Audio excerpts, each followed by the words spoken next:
मुंगी बघितली? मुंगी मुंगी मुंगी केवढीशी, तिचं डोकं केवढंस, डोक्यातला मेंदू केवढासा, तरी पण त्या मुंगीला बरोबर कळतं कुठल्या गावातल्या कितव्या आळीतल्या कितव्या घरातल्या कितव्या खोलीतल्या कितव्या कापटावरच्या कितव्या फळीवर किती नंबरचा साखरेचा डबा आहे.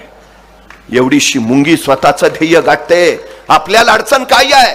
वाट्यानं चाललेल्या मुंगीत दगड ठेवा. आता दगड अडवाला, मुंगी वाढ बदलत नाही, माघारी अजिबात फिरत नाही. मुंगी दगडावर चढते, स्वतःची उंची वाढवून घेते आणि पुढे निघून जाते. जाऊ द्यायचं नाही, पाणी ओटा वाटेत. आता पाणी पडलंय, मुंगी वाढ बदलत नाही, माघारी तर अजिबात फिरत नाही. ती पाण्याला वळसा घालते आणि पुढे निघून जाते. एवढीशी मुंगी सांगते माघार घ्यायची नाही. जोपर्यंत ध्येय गाठत नाही माघार घ्यायची नाही. शिवचरित्रानं तर तोच सल्ला दिला. शून्यातनं उभा केलेलं राज्य एवढं सामर्थ्यशाली झालं. महाराज राज्याभिषेकाच्या पूर्वी महानमंगल आई तुळजाभवानीचं दर्शन घेण्यासाठी प्रतापगडाकडे रवाना झाले. महाराजांनी प्रतापगडावर आई तुळजाभवानीचं दर्शन घेतलं. तुळजाभवानीला सोन्याचं छत्र अर्पण केलं आणि महाराष्ट्र धर्मरक्षणाची शपथ घेऊन महाराज निघाले.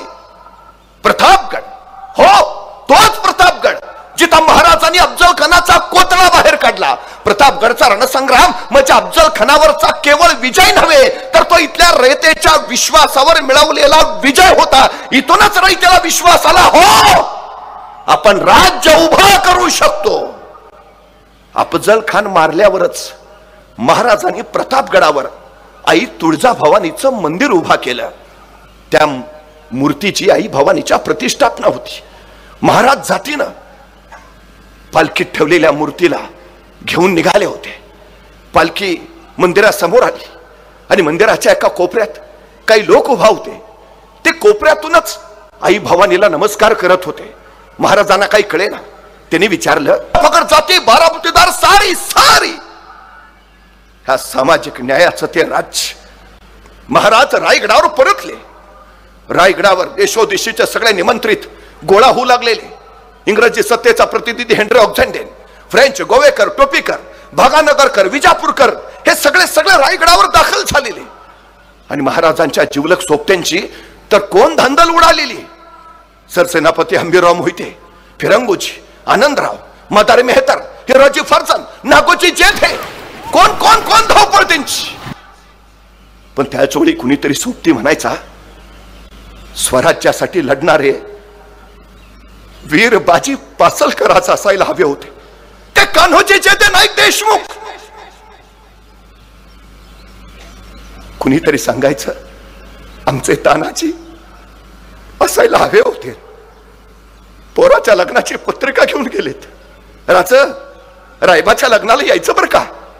राजांची नजर कोंढाण्यावर आणि कोंढाण्याकडे पाहता पाहता राजे तानाजींना म्हणाले, तान्हा कोंढाणा घ्यायचं म्हणे रे. आणि सरदिशा उठले तानाजी, हातातल्या पत्रिका फेकल्या. राजा आधी लगीन कोंढाण्याचं, मग रायबाचं. तानाजी कोंढाण्याचं लग्न करायला गेलेच. रायबाचं लग्न करायला परतच नाही आले. कुणीतरी सांगत होता, हवे होते आज हा राज्याभिषेकाचा सोहळा बघायला तानाजी हवे होते. कुणी सांगायचं, तो आपला शिवाकाशीत. महाराजांनी पन्हाळा घेतला आणि पन्हाळ्याच्या पायथ्याच्या खेडेगावातली काही तरणीवाण पोरं महाराजांकडे आली. त्यातच हा शिवाकाशीत नाव राजांचंच, दिसायचा राजांसारखा हुबहू. नेताजी पालकर यांनी छापा टाकला, पण बळ तोकडं पडलं, कळून चुकलं. शक्तीपेक्षा युक्तीचा वापर केला पाहिजे. त्या दिवशी राजांनी बोलावणं धाडलं, या हुबहू आपल्यासारख्या दिसणाऱ्या शिवाकाशीतला. शिवा आला. हे शिवा, आमचं रूप घेशील? होय रे शिवा, सिद्धीच्या भेटीला जाशील? ए शिवा, मरायला तयार होशील? शिवा म्हणला, होतो. झाला, गेला, स्वराज्यासाठी समर्पित झाला. 6 महिन्याची ओळख आहे हो फक्त महाराजांनी शिवाकाशीदांची. काय पेरलं असेल त्याच्या उरात की शिवाकाशीत मरायला तयार झाले. त्याच वेळी पन्हाळ्याच्या पश्चिमेकडून त्या वादळी पावसाळी किर्रत्री महाराज बांदलांच्या आणि बाजी प्रभूंच्या फौजेला घेऊन पुढे निघाले. 20 तास अखंड प्रवास केला. राजे मसाईच्या पठारावर पोहोचले आणि त्या वेळी शत्रूची चाहूल लागली. बाजी प्रभू म्हणाले, राज निम्मी फौज घेऊन आपण पुढे निघा. निम्या फौजेनिशी आम्ही येथे झुंजितो, साहेबकारी मरितो. राजा म्हणले, नाही बाजी, सगळे सोबत लढू. नाही राज, लाख मेले तरी चालतील, पण लाखाचा पोशिंदा वाचला पाहिजे. राजा निघाला. निभा विजय सहित राजे पुढे निघाले आणि बाजे बुबुर तटबंदी सारखे त्या गजखंडीत झुंजत राहिले, कडाडत राहिले. जाऊन सांगा त्या यमाला, जोपर्यंत राजे विशाळ गडावर पोहोचल्याचे तोफांचे आवाज आमच्या कानावर पडत नाहीत, तोपर्यंत हा बाजी प्राण सोडणार नाही. राजे पोहोचल्याचे आवाज झाले आणि शिर तुटले. बाजी कोसळले, स्वराज्यासाठी समर्पित झाले. गजखिंड पावन खिंड झाली. बाजी प्रभू, फुलाजी प्रभू, बांदल फौज मारले गेले. महाराज त्यांच्या गावी गेले. त्या सगळ्यांचं सांत्वन केलं. खरं तर बाजी प्रभू, फुलाजी प्रभू यांना एकूण 8 मुलं. महाराजांनी त्यांचं सांत्वन तर केलंच, पण बाजी फुलाजी प्रभूंच्या 8ही मुलांना स्वराज्याच्या सेवेत दाखल करून घेतलं. अनुकंपा तत्वावर नोकरी ही संकल्पना छत्रपती शिवाजी महाराजांची. ठीक आहे, जी मुलं तरुण आहेत त्यांना स्वराज्यात घेता येईल, पण काही सैनिक असे असतील ज्यांची मुलं लहान आहेत, ते युद्धावर गेले, मारले गेले. आता त्यांच्या पश्चात त्यांच्या लहान मुलांचं काय?